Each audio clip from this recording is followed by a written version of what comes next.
가까움인가 친밀함인가라는 제목을 가지고 말씀 나누겠습니다. 저는 모태 신앙이라 교회에서 자라왔기 때문에 가장 친한 사람 하면 교회 분들을 먼저 떠올리게 됩니다.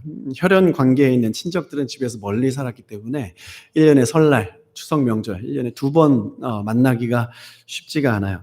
그래서 오랜만에 친척들을 만나도 별로 할 말이 없습니다. 그런데 교회 분들은 매주 만나고 가까운 곳에 살고 있기 때문에 만나면 할 이야기도 많고 내 속마음을 우리 친척들보다 더 깊이 꺼내놓을 수 있는 것들이 있어요. 그래서 친척들보다 우리 교회 분들을 더 친밀하게 여겨왔고 사귀어왔는데, 무엇보다 하나님 말씀을 나누면서 이 영적인 대화를 하는 것이 우리 마음을 더 오픈할 수 있는 것에 참 중요한 효과가 있는 것 같습니다. 그러다 보면 이 마음속에 진심을 꺼내놓기도 하고 고민도 나눠지기도 하면서 혈연보다 더 가까운 사이가 되는 거죠. 이것을 영적으로 해석하면 교회 사람들이 더 가까울 수밖에 없는 이유가 있어요. 우리는 예수 그리스도의 보혈로 한 가족이 된 것이죠. 우리의 아버지는 하나님이십니다. 타지에서 살아가면 한국에 있는 친척들을 만나기가 더 어렵잖아요. 그래서 교회는 이곳에서 영적 가족의 이 모습을 가지기에 힘쓸 필요가 있습니다. 그러면 사람들이 이 안에 들어와서 하나님을 아버지라 부르는 은혜가 있을 거예요. 영혼 구원을 위한 제자의 삶은 우리 일상 속에서 어렵지 않게 감당할 수 있습니다. 만나는 사람들을 따뜻하게 진심으로 대해주는 것만으로도 훌륭한 제자도를 걷는 것일 거예요.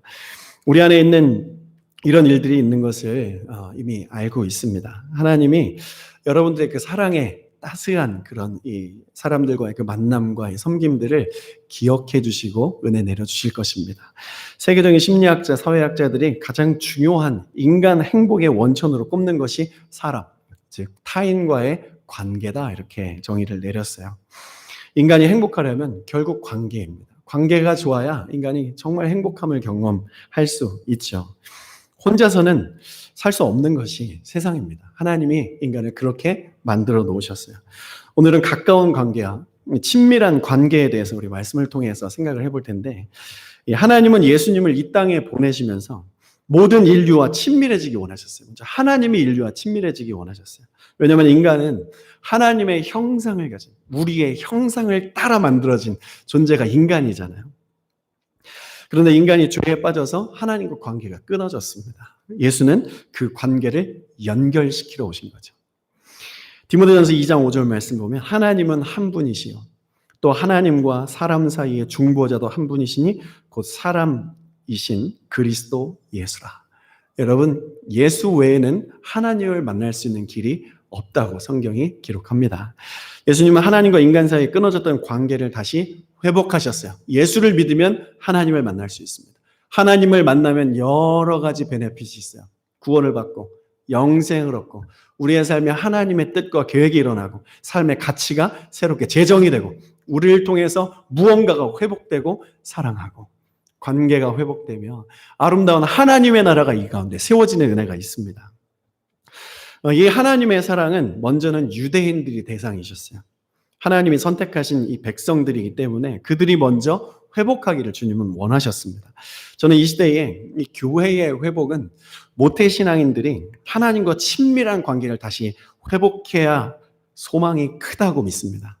저를 포함한 이 모태신앙인들 이 자리에 많이 계시면 우리가 회개하고 하나님과의 그 친밀한 관계에 더욱 힘써 나가기를 축복합니다. 그런데 오히려 유대인들이 예수님과 관계가 더 좋지 않았어요. 11장 27절부터 지금까지 이어오는 이 바리새인, 사두개인, 이 서기관들의 질문 공세는 예수님 잡히시는 그 주간에 화요일에 일어났던 일들이 모여 있는 곳이에요. 오늘 본문은 그 질문이 종결되는 부분인데 이 대화들 속에는 신학적인 내용들이 상당히 많이 있어서 어떤 학자는 이 부분을 화요일의 신학 논쟁이다 이렇게 이름을 붙이기도 했습니다. 유대 종교 지도자들이 예수님께 질문을 한 이유 중에 하나가 자신들이 하나님과 그 어떤 사람들보다 더 친밀하다고 생각하며 살아왔었는데 예수라는 청년이 너희들은 성전을 강도의 구렬로 만들었다 이렇게 말하면서 성전에 쫓아내셨잖아요. 종교 지도자들의 신앙에 아무도 건드리지 않았던 이 하나님과 그들의 이 관계의 영역을 예수라는 청년이 와서 건드려 버린 거예요. 너희들 친밀하다고 생각하지만 주님과 가깝지도 않다. 하나님과 너무 멀리 있다. 이렇게 말씀해 주신 거죠. 이사야 1장 12절 말씀 다 같이 읽어볼까요? 시작. 너희가 내 앞에 보이러 오니 이것을 누가 너희에게 요구하였느냐. 내 마당만 밟을 뿐이니라. 마당만 밟는 신앙. 성전에서 하나님의 임재를 경험하지 못하는 신앙이죠. 예배는 하나님과 가까움을 넘어서 친밀함으로 나아가는 통로예요. 영어로 이 가까움은 close라는 단어를 써요. 친구 간의 우정, 아주 가까운 사이이기는 하지만 합니다. 그런데 이 친밀함은 intimate라는 이 단어를 쓰는데 이 단어는 이 부부 관계를 표현할 때 쓰는 거예요. 경험적인 알매 관계. 오늘 본문의 이 모든 관계 속에서 이 가까움을 넘어서 우리가 하나님과 친밀함의 관계, 또한 우리가 이 땅에서 만나는 모든 사람들과의 관계가 가까움을 넘어 친밀함으로 나아가기를 소원합니다. 28절 말씀 보면 서기관 중 한 사람이 그들이 변론하는 것을 듣고 예수께서 잘 대답하신 줄을 알고 나와 묻되 모든 계명 중에 첫째가 무엇이니까 이렇게 질문해요. 예수님이 잘 대답하셨다. 이걸 알고 이게 이 서기관 중에 한 사람이 또 질문을 했다고 하잖아요. 이 부분을 다른 번역본에 보면 훌륭한 대답을 하셨다 이렇게 말해요. 첫 번째 우리가 가까움에서 친밀함으로 관계를 맺는 방법은 대화의 품격을 높이는 것입니다. 예수님은 종교 지도자들의 질문 의도를 모두 아셨음에도 불구하고 그들을 인격적이고 논리적으로 차근차근 대답해 주셨어요. 이것이 예수님이 사용하셨던 대화의 방법인데 충분히 싸움이 날 만한 이 살벌한 상황 속에서 예수님은 초지일관하시면서 평정심을 유지하셨어요. 평정심을 잃지 않으셨어요. 예수님의 대화의 클래스가 다른 거죠. 그 어느 것 하나도 무시하지 않으셨습니다. 지식이 많은 자나 가난한 자나 학식이 없는 자나 누구에게나 진심으로 인격적으로 대해 주신 거예요. 다 소중하게 대해 주셨어요. 여러분 예수님은 인격적이신 분입니다. 우리는 예수님을 따라갈 때 주님을 믿는다고 할 때 주님의 인격을 배우기 위해서 힘을 써야 될 것이에요. 관계 가운데 여러분 싸움이 많이 일어나잖아요. 싸움은 어떻게 일어나고 누구로부터 일어납니까? 싸움은 시작하는 사람으로부터 일어나지 않습니다. 싸움을 받는 사람으로부터 일어나요. 날카로운 말이 날아올 때 그 말을 날카로움으로 받아서 대답을 하면 거기서 싸움이 시작이 되는 거예요. 그리스도인은 기본적으로 싸움을 거는 사람은 아니죠. 싸움 거는 것을 당하는 축에 속하는데 이 깡패 출신 김익두 목사님의 명언이 있잖아요. 예수는 내가 믿고 은혜는 네가 받았다. 예전 같았으면 그냥 다 이렇게 손으로 다 이렇게 착착 처리를 했을 텐데 예수를 믿고 목사가 되니 예수를 만난 이후에 아무도 손을 댈 수 없는 거예요. 다 소중하기 때문에. 누군가 나를 화나게 할 때 그것을 화로 받지 않는 것. 이것이 참 중요합니다. 잠언 15장 1절에서 이렇게 가르쳐요. 다 같이 읽어보겠습니다. 유순한 대답은 분노를 쉬게 하여도 과격한 말은 노를 격동하느니라. 어떤 말이 날아와도 유순하게 대답하는 것 쉽지 않죠. 이것을 감당하려면 성령 충만한 그 은혜가 필요해요. 성령의 임재가 있어야 유순한 대답을 할 수 있게 되는 것이죠. 결국 은혜입니다. 우리가 찬양한 것처럼 은혜 아니면 오늘 하루를 살아갈 수 없어요. 은혜가 충만해야 모든 상황 속에서 넉넉해질 수 있는 거죠. 세상이 지금 그리스도인들에게 바라는 게 그거잖아요. 좀 더 넉넉해지고 좀 더 넓은 마음을 소유해줘라. 좀 더 넓은 사랑. 세상이 보여줄 수 없는 그 평안과 그 사랑을 좀 보여주면 안 되겠니? 세상 사람들이 그렇게 우리들에게 요구하고 있습니다. 그리스도인은 세상의 인격 온도 조절계, 여름에는 제습기가 되어야 되고 겨울에는 가습기가 되는 그 힘을 가져야 되는 그 힘은 주의 성령의 은혜가 임해야 되는 것입니다. 저 아내는 기도 생활이 부족하고 말씀의 은혜가 부족한 것을 함께 대화하는 중에 깨달을 때가 있어요. 그런 말이 거칠해지고 나 중심으로 바뀌게 되죠. 이런 모습을 캐치하는 사람이 먼저 이야기해 주는 거예요. 당신에게 은혜가 필요하군요. 우리 함께 기도합시다. 이렇게 이야기를 하면 이 말이 그나마 각자에게 은혜가 조금이라도 남아있으면 아 그렇구나. 내가 은혜가 없구나. 내가 잘못했구나. 이렇게 회개할 수 있지만 이것이 이제 서로 은혜가 거의 바닥났을 때는 이런 말을 들으면 화가 더 나는 거예요. 당신이나 잘하지. 척이나 잘하지 뭐 나한테 지적질이야. 이런 말을 할 수 있게 되는 것이죠. 인간은 이렇게 연약합니다. 여러분, 그래서 우리는 날마다 주의 은혜를 공급받아야 됩니다. 말씀의 자리는 모든 것을 제쳐두고 나와야 되는 거예요. 예배의 자리, 기도의 자리, 우리가 만사를 제쳐두고 무엇보다 가장 먼저 선택해야 될 것은 예배인 것이죠. 승리하며 살아갈 수 있는 방법은 주의 은혜에 하나님의 성령의 임재를 경험하고 성령의 충만한 삶, 성령이 있는 삶이 아니라 성령의 충만한 삶을 우리가 살아가야 될 때인 것입니다. 그리스도에는 쌀은 떨어져도 은혜는 떨어지게 하면 안 되는 것입니다. 그래야 빛이 되고 소망이 되는 거예요. 그러므로 예배의 자리에 나와서 마당만 받고 그냥 가지 말아야 되는 것이죠. 예배에 성공해야 우리 관계가 성공하고 이 세상의 삶의 아름다운 그리스도의 열매가 맺혀지는 거예요. 여러분, 행복하고 싶지 않으십니까? 그러면 은혜를 받으십시오. 하나님의 은혜를 갈망하세요. 여러분들의 그 삶에 넘치는 기쁨과 소망이 있게 될 것입니다. 우리가 은혜를 받고 교회가 은혜를 받아야 세상이 은혜 속에 거할 수 있는 거예요. 은혜 가운데 세워진 이 공동체 속에서 하나님의 통치가 일어나고 우리가 그리스도의 그 통치를 받고 말씀에 순종하며 살아나갈 때 세상이 행복해지는 거예요. 어떤 법률을 세게 어떤 잘못들에 대해서 막 벌금을 세게 부과하고 이런 것이 아니라 교회가 은혜 받고 이 나라를 위해 기도할 때 법률이 없어도 이 세상에 법을 벗어나는 일들이 점점 줄어들게 되는 것이죠. 은혜가 충만하면 넘기지 못할 말이 없고 사랑하지 못할 사람이 없습니다. 누가복음 23장 30절을 다 같이 읽겠습니다. 이에 예수께서 이르시되 아버지 저들을 사하여 주옵소서. 자기들이 하는 것을 알지 못함이니이다 하시더라. 그들이 그의 옷을 나눠 제비 뽑을세. 예수님이 십자가상에서 자신들을 못 박는 사람들을 위해서 기도한 내용이에요. 예수님에게 은혜가 넘쳤던 것이죠. 우리 현실에서 이렇게 사는 거 정말 어려운 일인 거 알아요. 저도 그렇게 잘 살지 못하지만 주님께서 이 사명을 우리에게 맡기셨다는 것을 기억하면, 이 맡기셨다는 하나님의 명령이 확실하다면 이것을 할 수 있는 방법도 나에게 있는 것이 아니라 하나님이 그 방법을 주실 것이다. 그래서 성경이 기록하는 것이에요. 기다려라. 내가 성령을 보내줄 것이다. 그 성령을 구하고 성령 충만하게 살아가는 거 우리의 사명이에요. 우리가 성령을 받는 것, 성령의 충만한 삶을 살아가는 것을 첫 번째 사명으로 지킬 때 하나님이 주신 613개의 율법은 지켜지게 될 것입니다. 우리를 통해서가 아니라 내 안에 계신 하나님이 그 율법을 지키게 하시고 이 제자도를 걸어가게 하실 거예요. 십자가를 포기하지 않게 하실 겁니다. 세상은 그렇게 사는 것, 그렇게 어렵게 사는 것, 힘들게 사는 것, 바보 같은 일이야 이렇게 말하고 있어요. 법으로도 그렇게 사는 것이 얼마나 바보 같은 것인지, 얼마나 편협한 것인지, 예수 한 분만이 구원제, 교회에만 구원이 있다고? 그게 얼마나 바보 같은 일인지 이렇게 법률로 정해지고 있어요.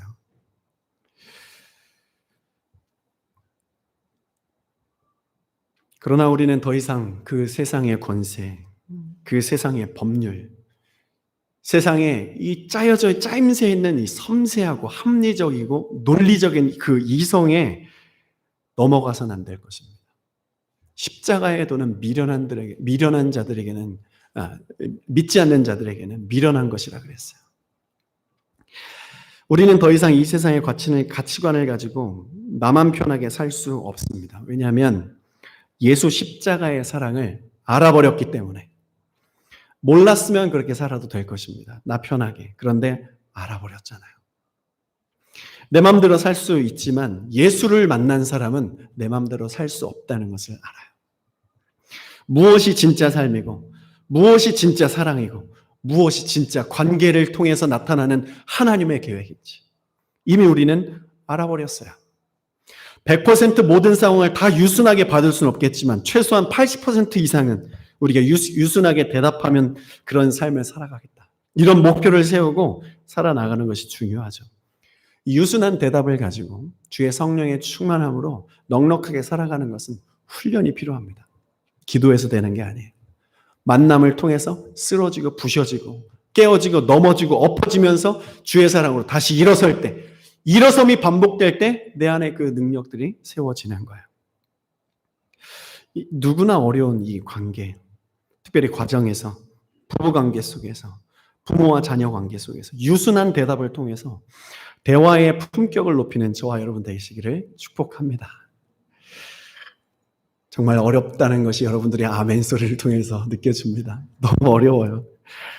이것이 이 관계를 가까움의 관계에서 친밀함으로 들어가게 하는 방법이에요. 이 말씀은 강도가 너무 셉니다. 저도 잘 못하는데 오늘 다시금 그 하나님의 은혜 앞에 나의 삶을 내어놓습니다. 주의 은혜가 임하면 주가 하게 하실 줄로 믿습니다. 이 서기관의 질문에 대한 예수님의 대답을 보겠습니다. 29절 다 같이 읽습니다. 예수께서 대답하시되 첫째는 이것이니 이스라엘아 들으라 주 곧 우리 하나님은 유일한 주시라. 예수님이 대답하셨다 그래요. 이 가까움에서 친밀함으로 나아가기 위해 두 번째 필요한 것이 이거예요. 예수님은 선입관이 없으셨어요. 바리새인 종교 지도자들은 다 이런 사람들이야 라고 하는 그 프레임을 예수님은 씌우지 않으셨습니다. 한 사람 한 사람을 객관적으로 보신 거예요. 선입관의 뜻은 어떤 대상에 대해서 이미 마음속에 가지고 있는 고정적인 관념이나 관점이에요. 예수님은 이 바리새인들을 다 나쁘다고 생각하지 않으셨어요. 니고데모라고 하는 이 바리새인이 예수님을 찾아왔을 때 그를 반기면서 그에게 진리를 가르쳐 주셨습니다. 선입관을 가지고 관계를 대하지 않는 이것도 훈련이 필요해요. 예배도 그렇고 하나님도 그래요. 저는 이것을 낯설게 하기라고 표현을 하는데 객관화, 주관적인 나의 어떤 것들을 자꾸 객관화 시켜버리는 거예요. 그래야 이 시야가 열리더라고요. 성경에 대한 우리의 선입견, 우리 가족에 대한 이미 가지고 있는 그 선입견, 우리 성도님들을 저는 낯설게 보는 훈련을 합니다. 그러면 선입관 없이 그 사람을 있는 그대로 받아들이고 지금 저 사람에게, 지금 나의 가정에게, 지금 이 성경 속에서 하나님이 나에게 말씀하시는 것이 무엇이냐. 똑같은 본문이지만 예전에 받았던 그 은혜 말고 지금 이 똑같은 본문을 통해서 하나님이 나에게 새롭게 말씀하시는 것이 무엇이냐. 이런 것들을 보기 위해서는 객관화시키는 작업이 필요해요. 선입관 없이 사람을 있는 그대로 받아들이고 이해하는 것. 이것이 참 중요합니다. 선입관을 가지고 관계를 맺으면 친밀함으로 나아가는 것은 많은 방해가 있어요. 특별히 저는 이 아내와의 관계 속에서 객관성을 유지하기 위해서 날마다 노력해요. 잘 되지 않습니다. 주관적으로 이미 알고 있는 아내의 성격과 성향과 이런 것들 속에서 모든 것을 다 판단하고 예측할 수 있는데 이 예측들이 얼마나 위험한 것인지 몰라요. 여기에서 이 친밀함의 관계를 통해 하나님이 계획하신 남편과 아내 속에서의 이 친밀함의 그 능력들이 나타나지 못하더라고요. 많이 굳는 것들을 발견했어요. 이 서기관이 지금 예수님 앞에 어떤 대상으로 나와 있습니까? 예수를 책잡기 위해서 시험하기 위해 온 무리들 속에 속해 있어요. 말씀 볼게요. 마가복음 12장 15절. 우리가 바치리까 말리까 한데 예수께서 그들의 외식함을 아시고 이르시되 어찌하여 나를 시험하느냐. 그 시험하는 무리 속에 있던 그 서기관 중에 한 사람이 오늘 이렇게 새롭게 질문했을 때 그를 선입관을 가지고 외식하는 자다 이렇게 보지 않았던 거예요. 이 무리 사이에 있었던 서기관의 질문에 예수님은 선입관을 배제하십니다. 여러분에게는 어떤 선입관이 있으십니까? 여러분 하나님에 대해서는 어떤 선입관이 있으세요? 육신의 아버지와 관계가 좋지 않았던 선입관이 있는 사람은 하나님을 아버지라 부르는 것을 어려워한다 그랬죠. 중대한 문제를 가지고 기도했는데 응답을 다르게 한 하나님에 대해서 하나님은 하나님 좋을 대로만 선택하시고 나의 뜻에 별로 관심이 없으신 분이야. 이런 선입관을 가진 사람들도 있고 그 주관적인 마음들을 내려놓아야 할 필요가 있는 것이죠. 하나님은 인자하시고 자비하시고 사랑이 많은 분이시며 여러분 하나님은 여러분들이 잘 되기를 원하시는 분이세요. 그동안 하나님께서 여러분들에게 좋은 것을 주셨습니다. 이 과거에 믿으십니까? 지금도 하나님은 여러분들에게 좋은 것을 주시는 분이시고 앞으로도 그 좋은 것들을 주실 분이세요. 하나님이 내 인생에 나의 삶에 교회들에게 더 어려운 삶을 허락한다. 이런 선입관을 배제하십시오. 예수 십자가에 못 박으세요. 그 선입관 때문에 하나님과의 친밀함 속에 나아가서 주님의 비밀과 하나님의 살아계심과 주님의 생명의 새로움과 새로운 역동성과 이 새로운 세대를 만들어가고 하나님이 이끌어가시는데 이 가운데 눈이 보이지 않는다. 미래가 보이지 않는다. 교회의 소망이 어디 있는가. 이렇게 우리의 선입관 때문에 배제되어 버리고 하나님의 그 놀라운 비밀들, 그 보석들, 이 밭에 감추어진 이 보물을 발견하지 못하는 그런 어려움이, 그런 안타까움이 우리 안에 없어야 될 것이죠. 제가 결혼을 하는 과정에서 힘들었던 것은 결혼에 대한 저의 선입관 때문이었어요. 저는 다른 건 몰라도 결혼만큼은 축복받으면서 해야 된다고 생각했었어요. 10살 때부터 그렇게 기도했습니다. 그런데 하나님은 결혼에 대해서 다른 응답을 주셨어요. 너무 힘들었어요. 그러나 돌아보면 이 시간이 아니면 지금의 제가 없었겠다 싶은 거예요. 지금의 제 아내를 만나 결혼하지 않았으면 내가 어떻게 되었을까? 너무 두렵습니다. 무서워요. 그 시간을 통과하면서 그나마 이 정도 살게 되었구나. 얼마나 감사한지.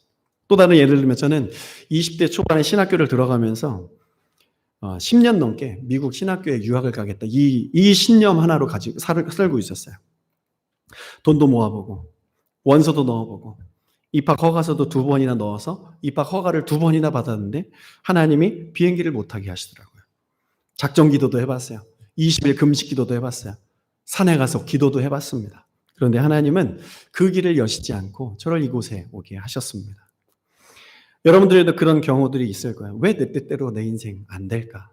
하나님께 기도했는데 이 정도면 하나님이 나의 길을 좀 열어줘야 된다고 생각을 하는데 그러면서 하나님께 대한 선입관을 가지게 되더라고요. 하나님은 내 뜻을 무시하는 분이시오. 그냥 믿게 하고 교회 들어오게 하고 주님은 인격적이지 않으셔. 내 마음을 전혀 이해하지 않으셔. 내가 뭔가 부족한가 봐.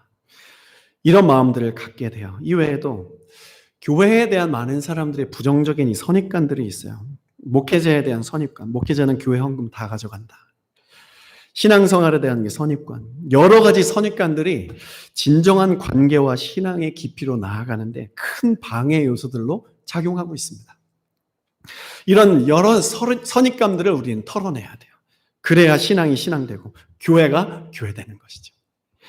나의 과거 경험을 가지고 현재 관계를 맺어가는 데 선입관은 걸림돌이에요. 인간의 관계에서도 하나님과의 관계에서도 세상일도 신앙일도 마찬가지입니다.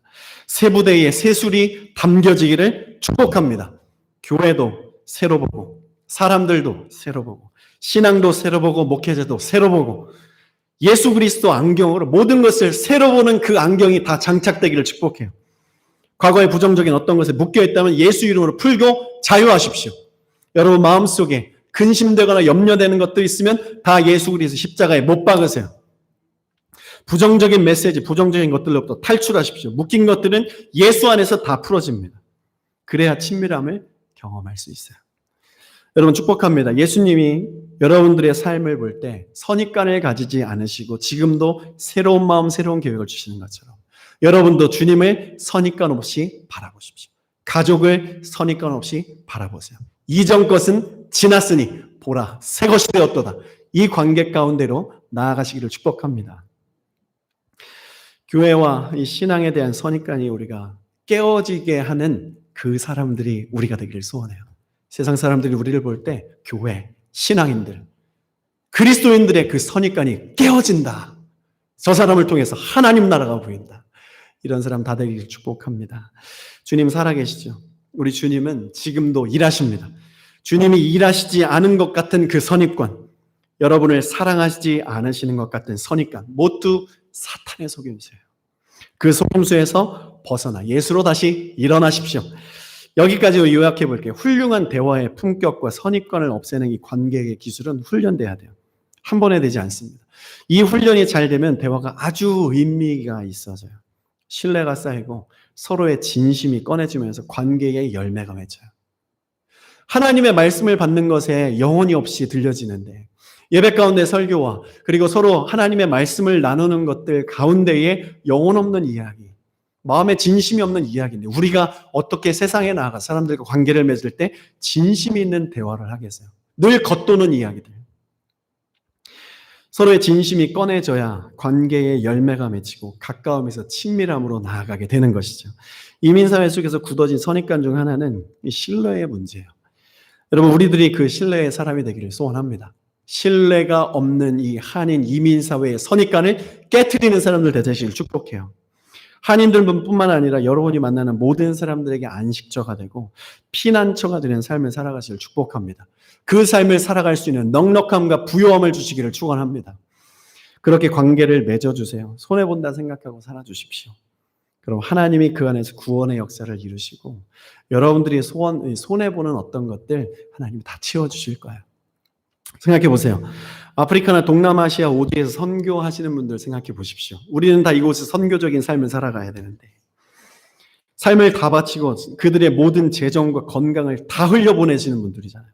그런데 우리 이곳에서 선교적으로 살아가는 우리들이 100불, 200불 손해보는 거에 그런 거에 너무 민감해하면 선교사님들에 비교하면 큰 손실을 아니잖아요. 이 말을 하는 것이 또 얼마나 기도가 되든지 이 말을 하면 또 오해가 될 것 같은 거예요. 한 목사 당신 뭐 또 돈 좀 있나 보지? 여유가 좀 있나 봐? 이런 생각 가지게 되지 않을까 두렵더라고요. 오해하지 마십시오. 제가 저는 돈을 초월한 사람이고 예배 끝나고 제 통장 어카운트 보여드릴 수 있어요. 돈이 많아서 그런 게 아니에요. 여러분 다 이해하시죠? 어떤 마음으로 이렇게 말씀드리는지. 우리는 돈이 없지 가오가 없지 않다. 아내와 저는 늘 이 말을 해요. 우리에게 믿음이 있잖아요. 아멘. 우리에게 예수가 있잖아요. 돈으로도 못 가고 힘으로도 못 가는 하나님의 나라가 우리 안에 있잖아요. 그것 때문에 넉넉하고 여유롭게 살 수 있는 거죠. 우리의 삶의 목적은 나잘되는 것이 아니라 하나님이 기뻐하시고 이웃이 주의 사랑을 경험하는 통로로 살아가는 것. 이제 조금 더 깊이 나아가겠습니다. 가까움에서 친밀함으로 나아가는 결정적인 포인트가 여기 있어요. 십계명을 두 가지로 예수님이 요약하셨죠? 30절 말씀 먼저 볼게요. 너의 마음을 다하고 목숨을 다하고 뜻을 다하고 힘을 다하여 주 너의 하나님을 사랑하라. 여기서 쓰인 이 사랑은 아가파오, 비이기적인 사랑. 이 사랑은 성령의 도움이 있어야만 할 수 있어요. 이 사랑을 우리가 감당하러 이 사랑하는 마음으로 주님께 나아가야 되는데 그 사랑을 가지고 주님 앞에 나아가는 방법은 회개하는 거예요.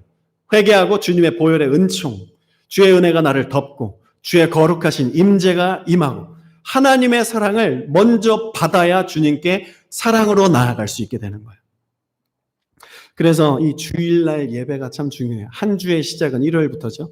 이 주일부터 시작하는 이 한 주. 예배 가운데 예배로 한 주의 문을 여는 것이 얼마나 중요한지. 예배에 나와서 주의 사랑을 입어야 이 세상을 살며 살아갈 힘이 생기는 거예요. 주일 하루 빠지면 한 주를 빠지는 것이 아니라 보름이 날아가는 거예요. 14일이라는 그 시간이 하나님의 임재와 주의 사랑을 입지 못하고 시작되는 거예요. 얼마나 팍팍하고 밋밋하겠습니까?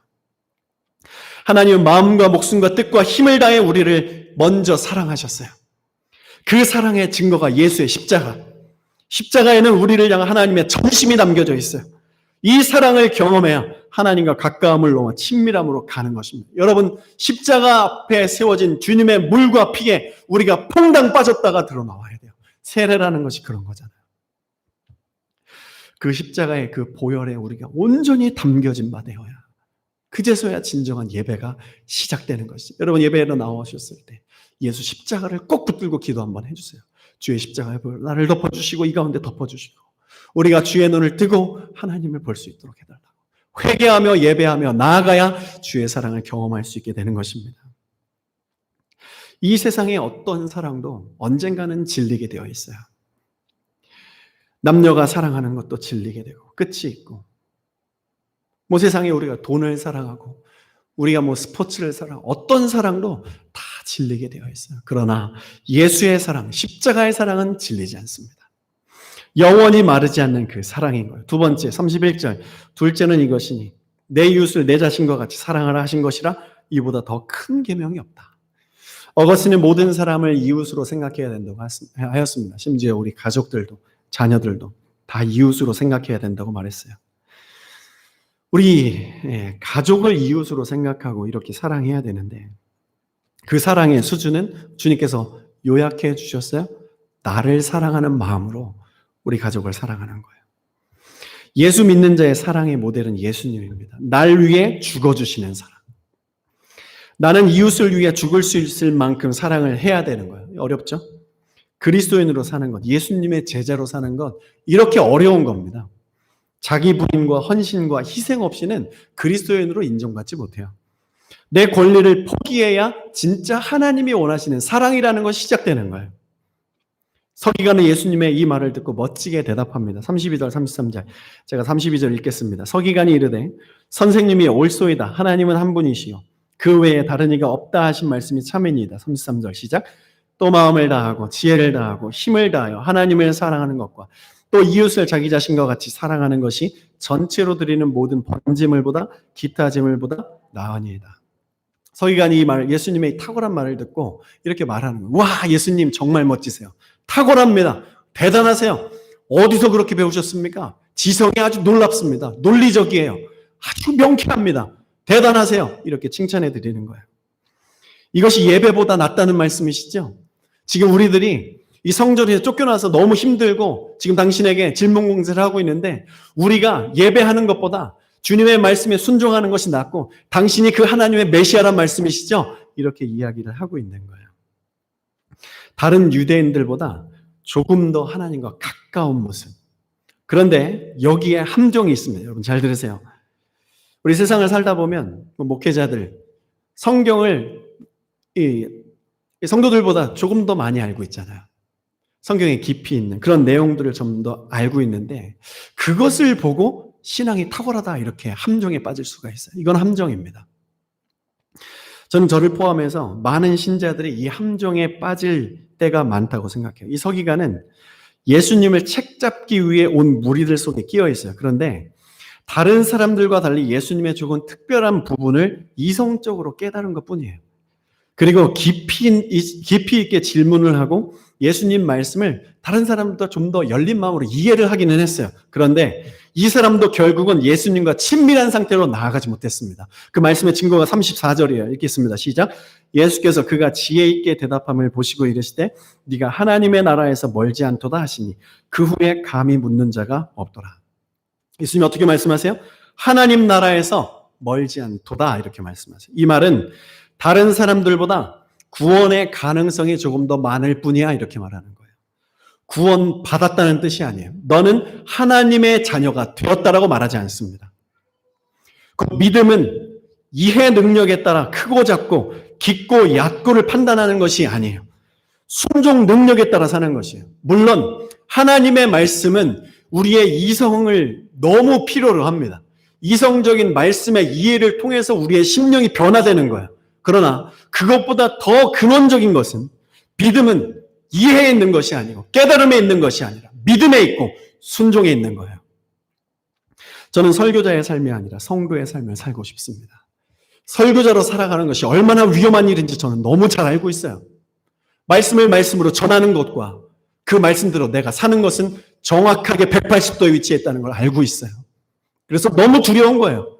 성경에서도 말하잖아요. 다 선생이 되려고 하지 말아라. 선생되면 그 선생된 자격을 감당하지 못하면 더 큰 심판이 있는 거예요. 말만 하고 실천하지 않는 삶을 살고 있지 않은지. 우리 머리의 정의, 우리가 입으로 말하는 그 정의가 삶의 정의로 이어지지 않는 것. 우리 정치인들 우리가 얼마나 믿습니까? 대선 공약할 때까지만 믿지 않습니까? 뽑아주면 그 다음부터 다른 일 하잖아요. 본인들이 말하고 공약한 대로 지키는 사람 별로 없잖아요. 그거랑 똑같은 거예요. 우리가 예수를 믿으면 이 성경이 나의 삶의 공약이에요. 난 이대로 살겠다라고 하는 그 증인이고 그렇게 공언을 하는 거예요. 세상 사람한테. 우리가 교회 다닌다는 건, 예배한다는 건 그 말씀대로 살아간다는 거예요. 이것이 우리의 공약이에요. 오늘 말씀이 우리의 공약입니다. 그런데 우리는 그렇게 사는 것이 쉽지가 않아요. 이것이 함정이라는 거예요. 머리의 제자도가 삶의 제자도로 이어지기를 원합니다. 우리의 삶으로 이어지지 않는 사랑은 친밀함이 아니에요. 우리의 삶으로 보여지지 않는 그 성령의 열매에 그런 것들이 나타나지 않으면 우리는 하나님과 가까운 것이 아니에요. 주님께서 말씀하시는 것처럼 네가 하나님 나라에서 멀지 않다. 구원의 가능성 있다. 그러나 구원은 아니다. 나의 제자도 아니다. 나의 자녀도 아니다. 얼마나 절망스러운 겁니까? 아예 모르는 사람들은 그냥 뭐 쭈쭈바 하나 주면서 껌 하나 주면서 과자 하나 주면서 믿어라 하면 그냥 와가지고 믿겠습니다 하면서 그 안에서 막 뒤집어지고 막 하나님 환상 보고 난리 나잖아요. 그런데 우리는요. 얼마나 큰 사각지대에 있습니까? 저 멕시코나 남아프리카나 이 원주민들이나 저 아프리카 동남아시아 저들보다 우리가 더 불쌍한 사람일 수 있어요. 우리가 더 하나님과 멀어진 사람일 수 있고 우리가 그들보다 더 구원의 가능성에서 멀리 떨어져 있는 사람일 수 있다는 거예요. 우리의 개인도 가정도 교회도 정말 친밀함으로 나아가야 되는데 가까움에 만족하는 그런 신앙, 그런 여러분 이런 것들 누가 가르쳐 줍니까? 하나님의 말씀만 가르쳐 주시는 거예요. 우리가 세상에 끌려갈 필요가 없습니다. 세상에 그 풍조를 우리가 따르면 안 되는 것이에요. 그 가치들은 가짜이기 때문에. 그런데 그런 가치들이 성경의 말씀의 논리보다 더 논리적이고 이성적인 것 같아서 그게 맞다고 생각하는 것. 이게 얼마나 어려운 일이에요. 이게 얼마나 불쌍한 일입니까? 그것이 가까움인데 그것이 친밀함이라고 여기고 너무하지 않냐 이렇게 말하는 것들이 여기에 우리들이 동조하는 것들이 지금 이 서기관의 이 믿음, 이 신앙, 이 상태, 이 영적 상태 아니겠습니까?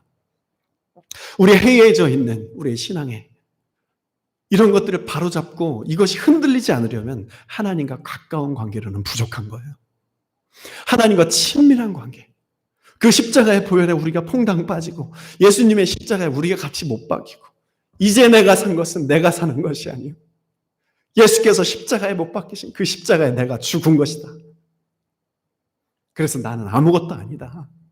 갈라디아서 2장 20절의 말씀이 나의 것이 되는 그 경험. 그래야 되는데 그곳으로 내가 뛰어 들어가야 되는데 여러분 매일의 삶 속에서 이해가 아니라 순종함에 따르는 삶을 살기 원합니다. 예수의 말씀에 감동을 받아도 이것도 함정일 수 있어요. 믿지 않고 여전히 세상 사람들이 많이 있는 자리에 있다면 구원은 멀리 있는 거예요. 여러분 이제는 우리는 바뀌어야 됩니다. 우리 신앙을 판단하는 기준이 신앙의 연수와 성경 지식이 아니라 하나님 사랑과 이웃 사랑 그 실천의 삶으로 바뀌어야 되는 거예요. 교회 다니는 우리들이 깊이 고민해 볼 문제죠. 남들보다 나는 하나님과 친밀하다고 여겨질 수 있어요. 하지만 조금 더 가까울 뿐 친밀하지 않을 수 있습니다. 사랑하는 여러분, 주님과 가깝지 않고 친밀한 삶을 살아가는 저와 여러분 되기를 소원합니다. 저를 위해서 기도해 주십시오. 목회자들을 위해서 끊임없이 기도해 주십시오.